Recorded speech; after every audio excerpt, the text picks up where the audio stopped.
Kami sungguh bersyukur dan berterima kasih Tuhan,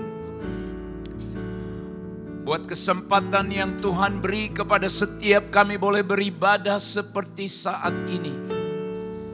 Kami sudah memuji Engkau, mempersembahkan pujian buah bibir yang mempermuliakan nama-Mu. Saatnya kami duduk diam di kaki-Mu seperti seorang murid.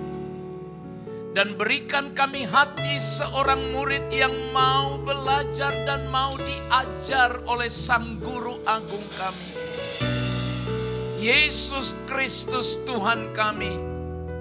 Kami mau mendengar suara-Mu. Kami mau mendengar isi hati-Mu. Pakai hamba-Mu sebagai saluran kebenaran.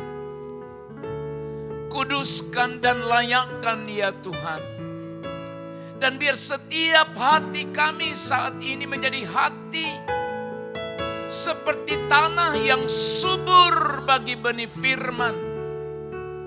Tidak seorang pun yang terlewatkan melalui kebenaran ini. Dan biar sementara kami mendengarkan firman Allah, hati kami tertuju kepadamu, bukan kepada yang lain. Kami tolak dan halaukan semua hal yang mengacaukan hati kami, yang membuat hati kami tidak konsentrasi pada firman-Mu.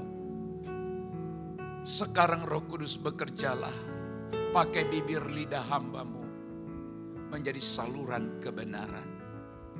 Kami sambut firman Tuhan dalam nama Yesus. Haleluya. Amin. Amin. Puji Tuhan. Saudara-saudara sekalian yang dikasihi Tuhan, kita sudah dan sedang membahas kebenaran firman Tuhan, yaitu memiliki hati yang bersih. Pada minggu pertama kita bicara hati yang dipulihkan. Dan pada minggu yang kedua kita bicara mengenai hati yang dibaharui dari dalam, yaitu peran Roh Kudus mengubah hati seseorang. Di dalam Kristus tidak ada hati yang terlalu keras yang tidak bisa berubah, siapapun dia. Sekeras apapun dia bisa dan pasti berubah karena karya Roh Kudus. Kenapa begitu penting hati? Hati kita harus pulih. Hati kita harus rela diubah. Dan hari ini bersama-sama dengan rendah hati kita belajar firman, tetap pada kata kunci hati. Hati yang dijaga dalam kekudusan. Kenapa hal ini menjadi sangat penting? Kita sedang hidup di dalam dunia yang tercemar. Maka kita perlu hidup berdisiplin, melatih hati kita di tengah dunia yang sedang tidak baik-baik saja. Tidak bisa kita salahkan dunia ini dan sekeliling kita. Kita kembali pada satu prinsip yang pernah disampaikan oleh Martin Luther dengan berkata bahwa kita tidak berhak melarang burung terbang di atas kepala kita. Tetapi kita berhak melarang dia, yaitu burung itu, menaruh sarang di atas kepala kita atau di dalam kepala kita. Apa artinya? Kita tidak bisa berkata, saya tidak bisa hidup kudus karena sekeliling saya begitu rusak. Saya tidak bisa jaga mata saya karena sekeliling saya begitu menggoda dan mempesona. Tidak bisa disalahkan. Tapi bagaimana kita melarang burung itu untuk tidak menaruh sarang di dalam kepala kita? Coba saudara kembali memikirkan sekali lagi, kenapa hati sebegitu penting? Dalam Injil Matius pasal yang kelima ayat yang ke-8, firman Tuhan berkata dalam salah satu butiran khotbah di bukit. Yesus berkata, "Berbahagialah orang yang suci hatinya, karena mereka akan melihat Allah." Suci hatinya atau kudus hatinya, maka mereka akan melihat Allah. Apa yang harus kita jaga, saudara-saudara? Apa? Dalam kehidupan keseharian kita sangat terbiasa menjaga hal-hal lahiriah yang kelihatan seperti ini. Menjaga tubuh. Tidak ada yang salah. Supaya tidak terlalu kurus dikasih makan. Supaya tidak terlalu gemuk dikurangi makan atau dibuat keseimbangan. Dijaga. Dikasih dia istirahat yang cukup. Bagus. Saudara mungkin yang punya pakaian mahal atau pakaian pemberian dari seseorang yang sangat berkesan. Saudara jaga pakaian itu. Tidak dipakai untuk semua kegiatan. Tapi untuk hal-hal tertentu. Itu namanya menjaga. Rumah yang kita tinggali pun dijaga. Dikasih cat. Kalau bocor, dibuat supaya tidak bocor, supaya tidak merusak yang lain. Dijaga. Bahkan juga tidak sedikit orang yang menjaga citra diri di hadapan orang lain. Menjaga citra diri atau gambar diri di hadapan orang lain. Misalnya, kenapa saudara? Mertua datang. Maka kita berpura-pura atau ada yang tulus sebenarnya. Tadinya berpakaian kurang. Mertua datang. Dibuat. Tadinya lagi berantem sama istrinya. Mertua datang. Langsung senyum. Dan berkata, silakan masuk Amang, silakan Ninang. Padahal tadi lagi ribut. Itu namanya menjaga citra. Di hadapan orang lain. Tidak ada yang salah di sini. Kita harus jaga tubuh, harus jaga pakaian, harus jaga rumah, harus jaga semua yang ada pada kita. Termasuk citra diri di hadapan orang lain. Harus kita jaga. Namun saudara-saudara, ironisnya di tengah banyak perhatian terhadap hal-hal lahiriah ini, kita seringkali lupa dan mengabaikan pusat kehidupan rohani yang sangat penting dan menentukan, yaitu hati kita. Maksudnya apa? Kita lupakan dia, padahal itu sangat penting. Maka hari ini saudaraku sekalian yang terkasih, secara khusus firman ini menekankan kepada kita jaga hati. Sebab kualitas hidup rohani seseorang itu ditentukan dua hal ini. Yang pertama adalah yang tampak, yang bisa dilihat orang. Siapa yang tahu ini? Hanya kita sebenarnya dengan Tuhan.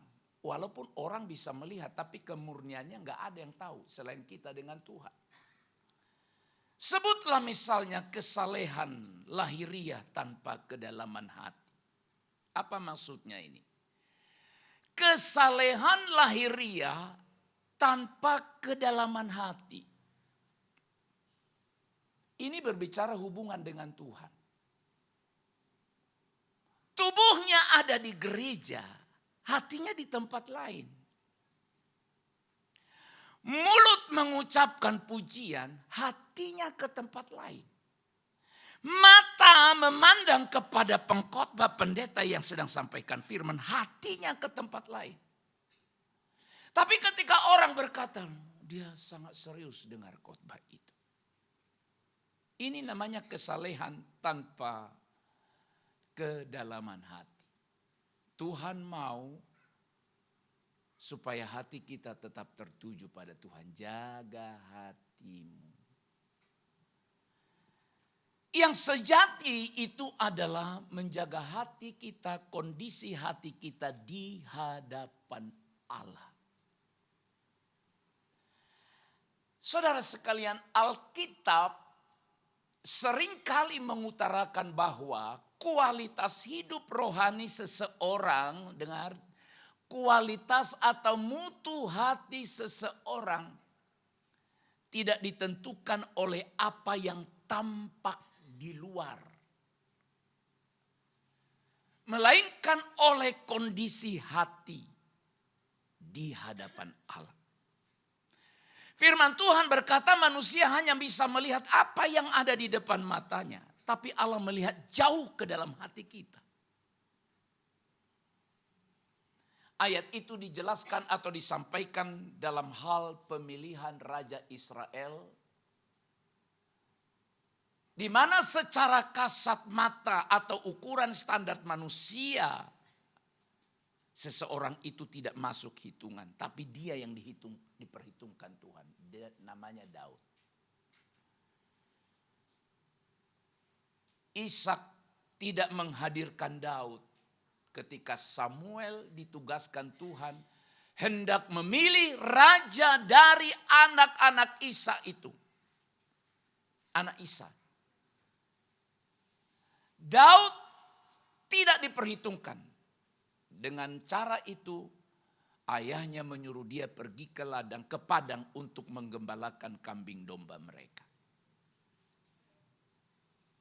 Saudara sekalian yang terkasih, manusia melihat apa yang di depan matanya. Abang-abangnya Daud itu memang gagah-gagah perkasa. Alkitab berkata tinggi-tinggi besar dari segi ukuran standar tentara itulah yang pas. Tetapi Tuhan bilang, satu pun di antara mereka tidak ada yang berkenan di hati Tuhan. Samuel bingung.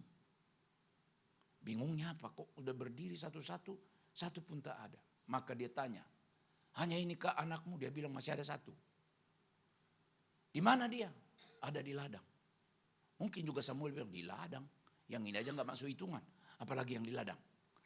Tapi disuruh dia pergi untuk menjemput dan Daud pulang. Ketika dia melihat Daud secara ukuran jasmani, secara ukuran manusia tidak layak. Tapi Tuhan berkata, inilah orangnya. Kenapa? Hati. Oleh karena itu saudara, ketika engkau dan saya berada di hadirat Allah dalam ibadah seperti ini, jaga hatimu semaksimal mungkin. Oke. Saya mau sampaikan 3 bagian dari khotbah ini. Yang pertama, apa arti hati dalam Alkitab? Ketika Alkitab berbicara tentang hati, yang dimaksudkan bukan sekedar perasaan. Karena perasaan itu selalu diidentikan dengan hati. Kita lihat seseorang lagi cerah, semangat, lalu kita bilang hatinya berbunga-bunga. Kita lihat ada orang yang sedang merenung, sedang merundung, kita bilang hatinya sedang sedih. Tetapi juga saudara, hati itu adalah pusat kehidupan manusia. Kenapa disebut pusat kehidupan manusia? Karena dari sanalah mengalir apa yang mau hendak dipikirkan. Dari sanalah mengalir kehendak. Kehendak mau ngapain? Dari sanalah muncul motivasi. Motivasi itu tenaga pendorong. Yang mendorong seseorang untuk melakukan sesuatu namanya motivasi. Dan juga apa yang hendak kita perbuat setelah kita berpikir kehendak memotivasi keputusan akhir kita. Itu juga berasal dari hati. Itulah yang mengarahkan seluruh kehidupan seseorang. Kalau hati kita sedang berbunga-bunga, nampak ekspresinya di muka, di wajah. Kalau hati kita sedang galau, sedih, akan nampak dalam seluruh gerak hidup kita. Itu artinya hati. Lalu kita harus menjaga hati. Menjaga hati itu artinya saudara-saudara sekalian sadar bahwa hati kita ini mudah dan bisa tercemar. Ini yang disebut dengan kesadaran rohani. Tidak ada orang yang hatinya tidak bisa tercemar. Semua hati kita bisa tercemar. Tetapi saudara-saudara, kata sadar atau keberadaan kesadaran inilah yang mengubah kita. Hanya kesadaran. Ini luar biasa. Kata ini menarik sekali bagi saya. Kita mau ngapain pun sama orang, mau bilang apapun, mau suruh apapun, kita dorong orang untuk bertindak. Kalau sampai dia tidak sampai pada titik kesadaran ini, dia tidak akan berbuat apa-apa. Kesadaranlah yang mengubah seseorang. Ya, kesadaran. Lalu bagaimana seseorang supaya bisa sadar? Ada banyak hal yang membuat orang baru insyaf atau sadar. Ingat cerita anak yang hilang. Alkitab berkata dia sadar akan semua keberadaannya yang sangat terpuruk di kala itu. Dan dia sadar di rumah ayahnya ada banyak orang yang membantu ayahnya atau pembantu yang sangat rendah kelasnya. Tapi mereka pun makan dengan enak dan fasilitas hidup lainnya. Dia sadar. Kesadaran itulah yang membuat dia berkata dia bangkit. Dia tinggalkan kehidupan lamanya. Dia datang dan pergi kepada bapaknya. Menjaga hati juga berarti memiliki komitmen untuk hidup benar di hadapan Allah. Semua kita harus bergumul ke sini, Pak. Walaupun tidak mudah, harus berkomitmen untuk hidup benar di hadapan Allah. Harus berkomitmen. Walaupun kadangkala bisa kita jatuh lagi, bangkit lagi. Tapi harus ada komitmen ini. Bagaimana supaya hidupku berkenan di hadapan-Mu, Tuhan? Tolonglah aku. Harusnya kita menangis juga untuk menangisi ini. Jangan saudara hanya menangisi keberadaanmu, uang tidak ada, utang ada, penyakit tak sembuh. Jangan hanya itu yang ditangisi. Tetapi tangisilah ketika engkau tidak sanggup sampai ke level di mana kita menyenangkan hati Tuhan. Menjaga hati juga berarti memiliki kerendahan hati untuk terus diubah, dibentuk oleh Allah. Rindu hatinya diubah, dibentuk Tuhan. Rindu hidupnya berkenan di hadapan Allah. Ini namanya jaga hati. Supaya sampai ke bagian-bagian ini. Lalu tadi dikatakan sesuai dengan tema ini kita harus hati yang dijaga dalam kekudusan. Kekudusan itu apa, Pak, Ibu? Kekudusan bukan berarti hidup kita tanpa kelemahan.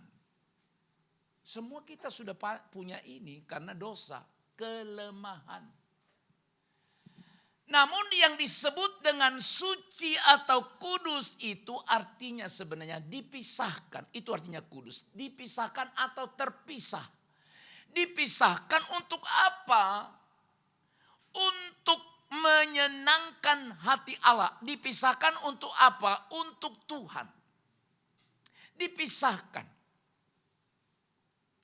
Untuk apa? Menjauhi kejahatan. Itu artinya dikuduskan, artinya dipisahkan. Lalu dihususkan yang terpisah ini untuk Tuhan. Supaya tidak tercemar.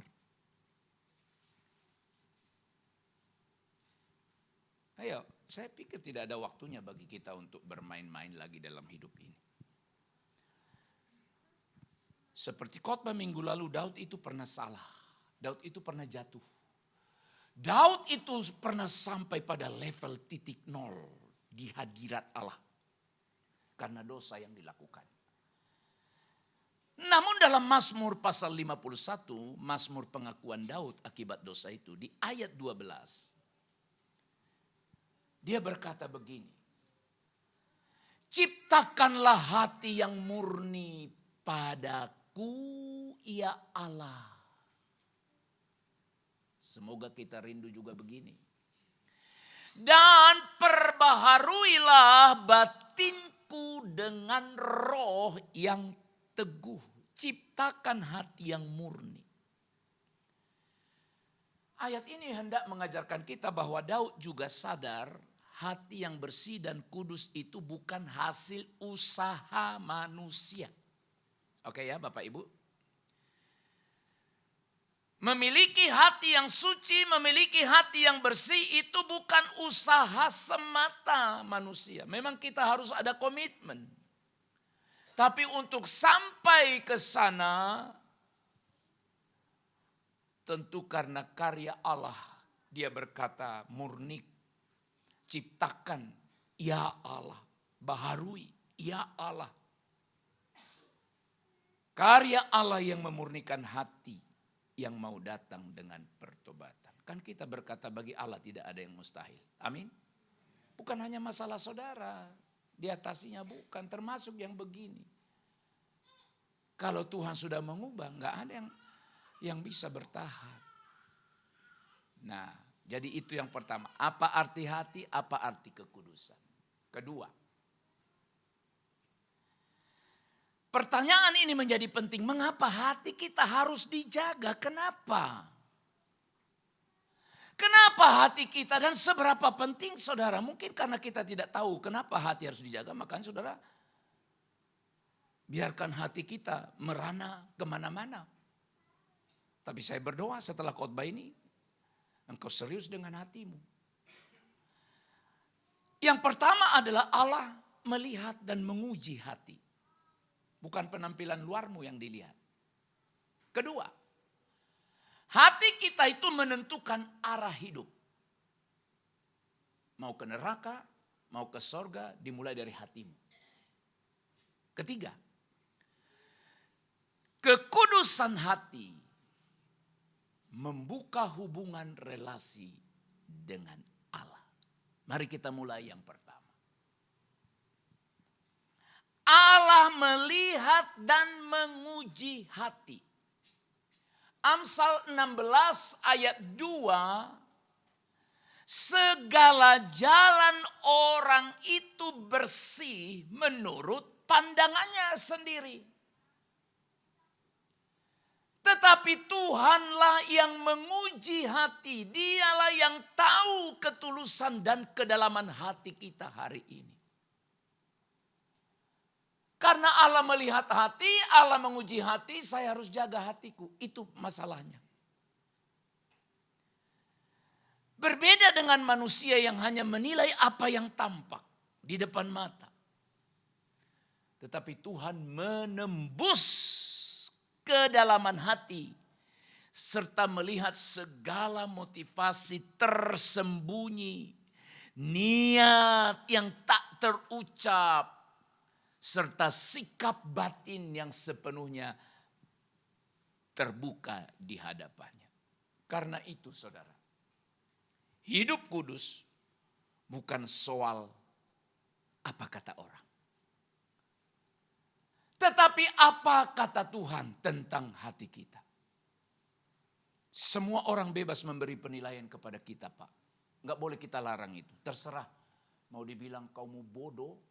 Kalau dibilang tak mungkin kau jadi bisa, silakan saja, enggak ada masalah. Itu hakmu. Dia mau bilang kau jelek, Dia mau bilang masa depanmu suram, urusanmu. Gak ada masalah dengan itu, bebas. Dia yang punya mulut kok. Tetapi apakah itu akan menjadi nyata dalam hidup seseorang? Tergantung. Tergantung apa? Saudara percaya. Tetapi saudara-saudara, kita harus lebih percaya kepada apa kata Tuhan tentang diri kita. Amin. Kembali kepada Daud tadi. Bapaknya kan gak percaya sama Daud. Saya udah pernah ngomong ini khotbah ini. Itulah kata orang, tak mungkin dia bisa. Abangnya juga. Kata abangnya, ini ndak bisa ini. Terlalu kecil kau. Maka waktu kontestasi pemilihan itu dia nggak diikutkan. Ketiga, ketika Saul menyuruh seseorang yang hendak dipersiapkan melawan Goliat, orang bawa Daud kepada Saul. Saul itu kecewa sebenarnya melihat ya anak-anak yang dibawa. Ya mungkin kalau istilah kita sekarang dibilang apa? Ini. Apa bisa ini? Baca Alkitab begitu. Bapaknya, abangnya Saul gak yakin. Satu lagi yang tidak yakin itu siapa? Goliat. Ketika Daud dibawa, pergi hendak berperang. Goliat itu anggap rendah sama dia. Sampai dibilang apa? Yang kau pikirnya ku anjing.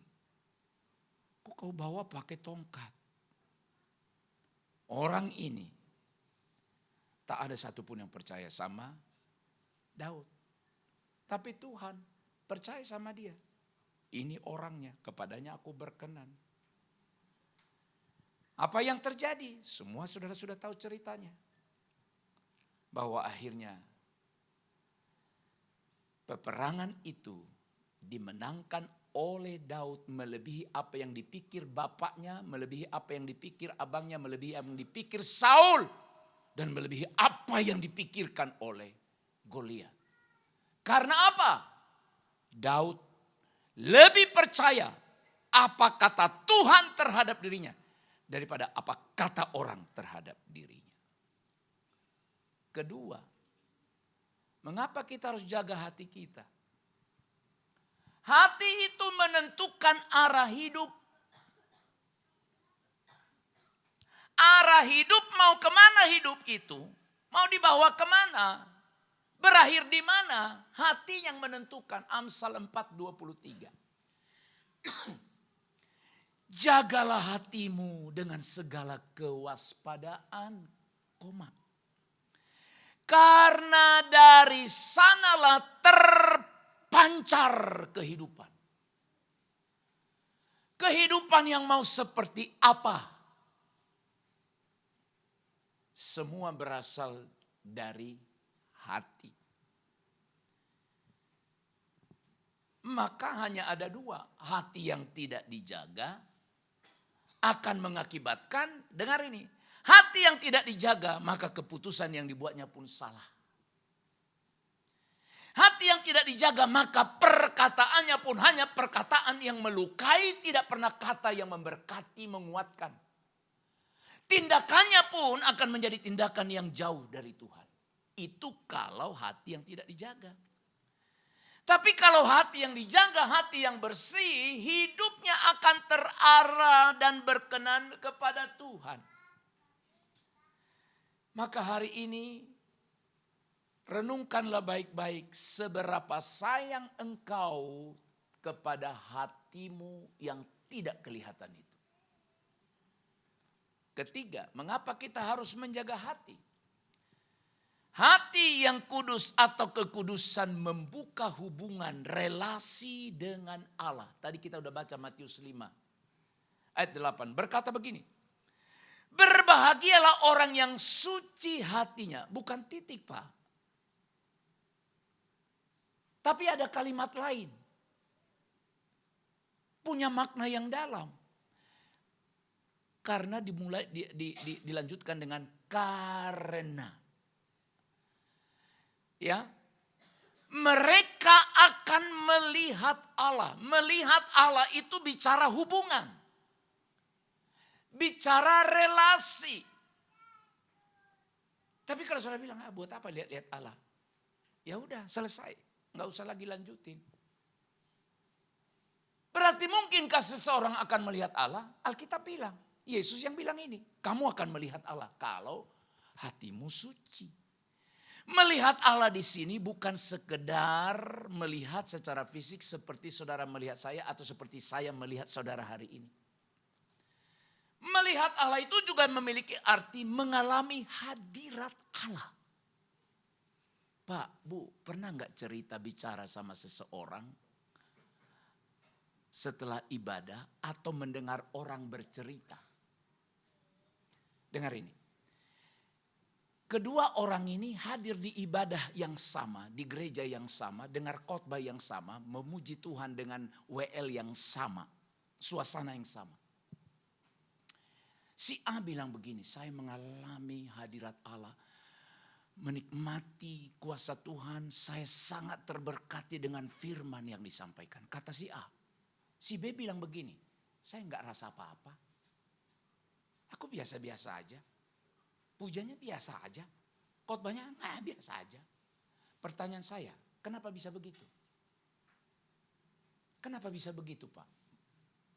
Sama-sama di situ. Musik yang didengarnya sama. Khotbah yang didengarnya sama. Pengkhotbahnya pun sama. Tapi ada yang bilang saya merasa jumpa Tuhan. Yang satu bilang saya nggak ngerasa apa-apa. Biasa aja. Gak usah heran. Itu bicara hati. Kenapa bisa begitu? Karena engkau duduk di situ hanya sekedar duduk. Engkau memang nyanyi, tapi hatimu tak tertuju pada Tuhan. Dengar khotbah memang dengar, tapi telinga enggak ke situ. Sementara yang satu itu dia memang serius dengar. Dia nyanyi, dia nikmati setiap syair pujian itu. Dia ingat, dia renungkan setiap khotbah yang disampaikan. Melihat Allah juga memiliki pengertian mengenal kehendaknya. Semakin kita tahu apa yang menjadi kehendak Tuhan dalam hidup kita. Melihat Allah juga artinya adalah hidup dalam persekutuan yang lebih intim, lebih dekat dengan Tuhan. Saya berdoa dan saya mengharapkan saudara makin merindukan persekutuan ini dengan Tuhan. Jangan engkau lebih cinta, lebih sayang pada yang lain daripada Tuhan. Celaka. Celaka, dengar saya sampaikan, celaka. Jadi inilah 3 alasan mengapa kita harus menjaga hati. Bagian ketiga. Bagaimana caranya saya menjaga hati saya? Tadi saya sudah diajar mengapa saya harus jaga hatiku. Rupanya ada sesuatu yang dahsyat luar biasa kalau hati kita terjaga. Tapi bagaimana caranya? Yang pertama saudara, biarkan Tuhan memurnikan hatimu. Itu yang pertama. Harus ada kerinduan ini. Kekudusan tidak berawal dari usaha memperbaiki diri kita. Melainkan dari hati yang datang dan berserah kepada Tuhan. Bawa hatimu, serahkan sungguh kepada Tuhan. Mazmur 51 yang sudah saya singgung sedikit tadi mengajarkan bahwa pertobatan yang sejati itulah yang membuka jalan bagi pemulihan hati. Daud itu akhirnya dipulihkan Tuhan oleh karena dia bertobat. Oleh karena itu saudara-saudara, setiap hari kita perlu berkata. Mulai sekarang mulai berdoa untuk hatimu. Jangan hanya berdoa, Tuhan saya mau pergi kerja. Jaga di perjalanan. Suami yang pergi kerja, istrinya di rumah. Dia bilang, Tuhan jaga istriku supaya enggak aneh-aneh dia. Istri berdoa juga di rumah karena suaminya pergi kerja. Dia berdoa, jaga Tuhan suamiku supaya matanya tidak kelelapan kemana-mana Tuhan. Jaga dia. Di perjalanan dijaga, pulang pun dijaga. Pulang tepat waktu Tuhan. Ada yang salah? Nggak ada yang salah. Perlu didoakan? Perlu. Jaga anakku Tuhan. Pergi dia sekolah sekarang. Karena seringkali ini melamun di angkot. Dia turun di Tanjung Anum sampai ke Pancur Batu. Itu bukan hanya sekali, berkali-kali Tuhan tolong mulai sekarang supaya tidak tidur aja di angkot. Perlu didoakan itu? Perlu. Gak ada yang salah di situ. Tapi jangan lupa yang satu ini. Doa kita adalah Tuhan, periksa hatiku. Bersihkan hatiku. Bersihkan dia dari apa yang tidak berkenan kepadamu. Yang ada di dalam hatiku. Harus ada doa itu. Jadi biarkan Tuhan yang memurnikan. Kedua, bagaimana kita menjaga hati? Menjauhi dosa yang mencemari hati. Sudah tahu bunga itu berduri. Sudah tahu api itu panas. Jangan bilang panas enggak api ini, panas enggak api ini. Terbakar telunjukmu. Sudah tahu. Enggak usah bilang lagi panas enggak api ini. Enggak usah. Udah tahu air mendidih itu panas. Kalau dicelupkan tangan panas, bahaya enggak? Panas, coba. Jauhkan diri. Nah, kenapa sampai hal itu bisa mengganggu kita? Itu sebabnya Rasul Paulus itu nasihati siapa? Timotius yang masih muda itu, dia tahu itu. Dia bilang kepada Timotius begini dalam 2 Timotius 2:22. Jauhilah nafsu orang muda. Karena orang muda itu hanya pikirkan enaknya sesaat. Resikonya dia gak mau pikirin. Enak hari ini, mau apa setelah itu urusan belakang. Halo? Maka anak-anak muda dengarkan hari ini. Kenikmatan sesaat itu hanya beberapa menit. Mungkin gak menit, detik. Tapi sengsaramu itu seumur hidup. Penyesalanmu, rasa bersalahmu, berdosamu itu seumur hidup. Maka adik-adik remaja pemuda, jaga dirimu. Tidak tabu saya bicara dari mimbar itu. Seks itu indah, indah. Bersih atau kotor, itu pertanyaan. Bisa bersih, bisa kotor. Seks itu enak gak? Enak, tapi bisa tidak enak. Itu anugerah. Tapi kalau kau lakukan itu pada orang yang bukan pasanganmu, nikmatnya nikmat. Berapa tahun? Sedetik, 2 detik, 2 menit. Habis itu sengsara. Penyesalan. Kenapa?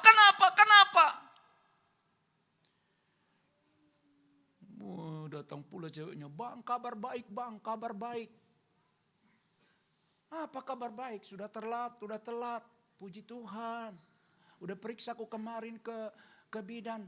Apa kata bidan? Positif bang, positif. Si laki stres dia. Hah? Kenapa bisa? Goblok kali kau. Kenapa bisa? Tanyalah dirimu kenapa bisa. Kok kenapa bisa? Ya berarti kau sehat. Dalam hal itu, Paulus bilang jauhi nafsu orang muda. Hati-hati anak muda ya, hati-hati. Tahan. Makanya saya bilang, kalau kau sudah gak tahan lebih bagus kau nikah. Masih SMA Pak, gak apa-apa. Emang setelah SMA masih bisa lanjut? Gak bisa. Kecuali kau sudah mahasiswa. Maksudnya apa Pak? Ya kalau udah mahasiswa sudah menikah boleh tetap lanjut kuliah. Tapi kalau SMA kan gak ada. Udah kelas berapa Bapak itu? Kelas berapa Bapak itu? Udah kelas 3 SMA Bapak itu. Ada itu. Tapi kalau ditanya, ibu itu udah semester berapa? Baru semester 1. Oh iya ya.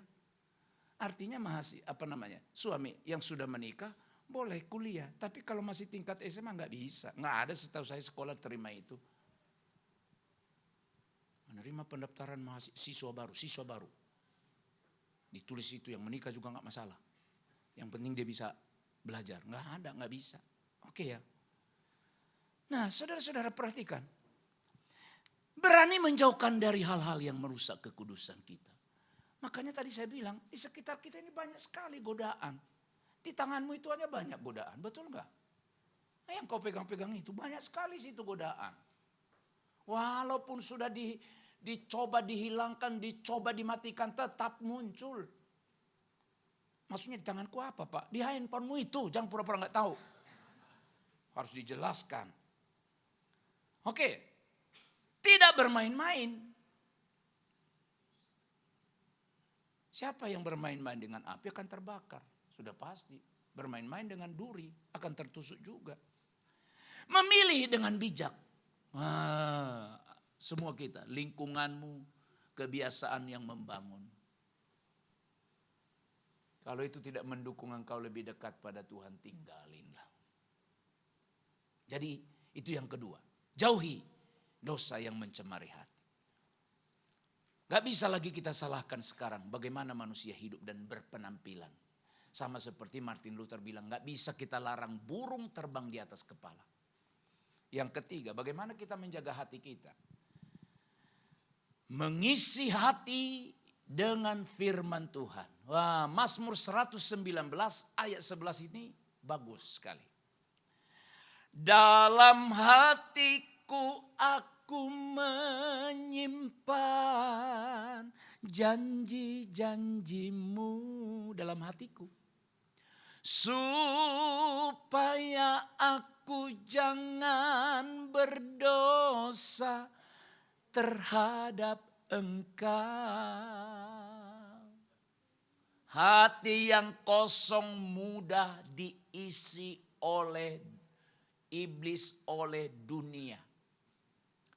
Tetapi hati yang penuh firman akan dijaga oleh kebenaran itu.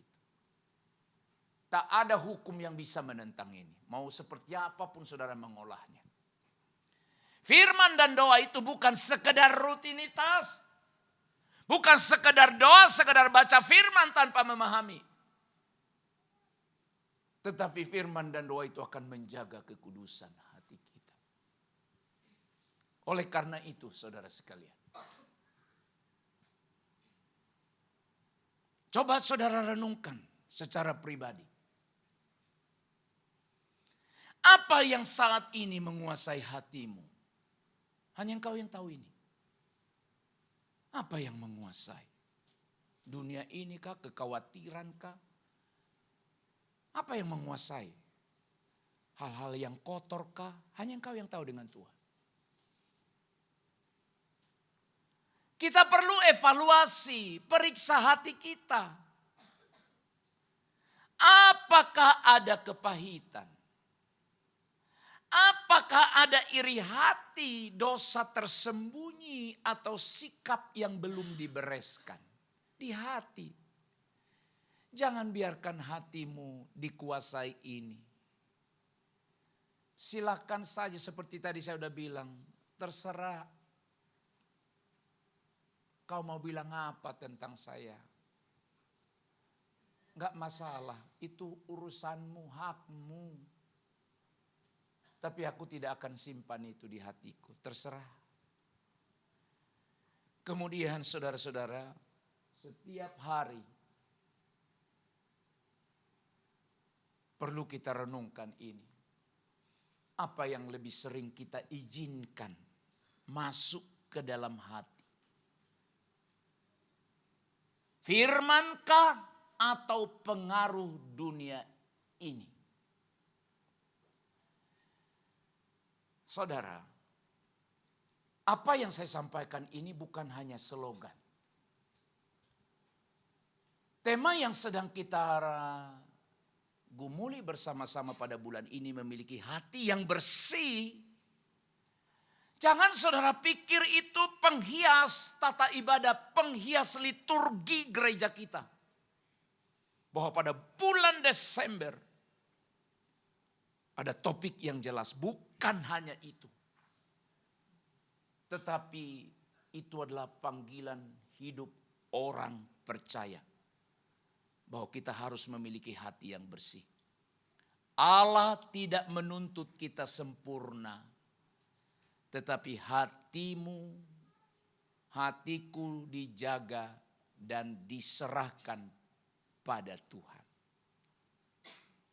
Oleh karena itu, saudara sekalian, hati yang bersih dan dijaga dalam kekudusan adalah hati yang berkenan kepada Tuhan. Maka dengan demikian akan berdampak hidup kita menjadi hidup yang diberkati dan hidup yang memberkati.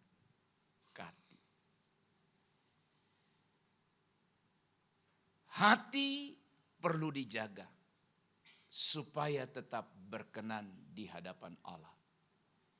Itulah yang disebut dengan kekudusan. Datangkah ini dengan sendirinya? Tidak.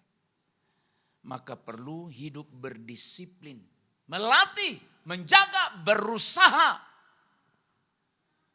di tengah dunia yang tercemar. Amin. Kami bersyukur buat firman Allah yang telah mengingatkan kami, meneguhkan panggilan kami sebagai orang percaya, bahwa kami harus memiliki hati yang bersih di hadapan Allah. Hari ini firman-Mu secara khusus mengajar kami supaya kami memiliki hati yang suci, hati yang kudus. Sekalipun kami berada dalam dunia yang tercemar. Tolong kami supaya kami bisa melihat hal-hal yang baik berkenan di hadapan-Mu. Tolong kami supaya kami mampu mendengar apa yang baik dan benar. Merasa apa yang baik dan benar. Kadangkala kami kalah, gagal, jatuh Tuhan. Tetapi hari ini kami berkata seperti pemazmur, periksa hati kami. Berikan kami hati yang teguh, roh yang teguh, agar kami memiliki hati yang berkenan di hadapan Allah. Kami persembahkan hati kami yang tidak kelihatan itu ke dalam tangan-Mu. Biar hati kami dikuasai oleh Roh Kudus. Kami mengucap syukur dalam nama Yesus. Amin.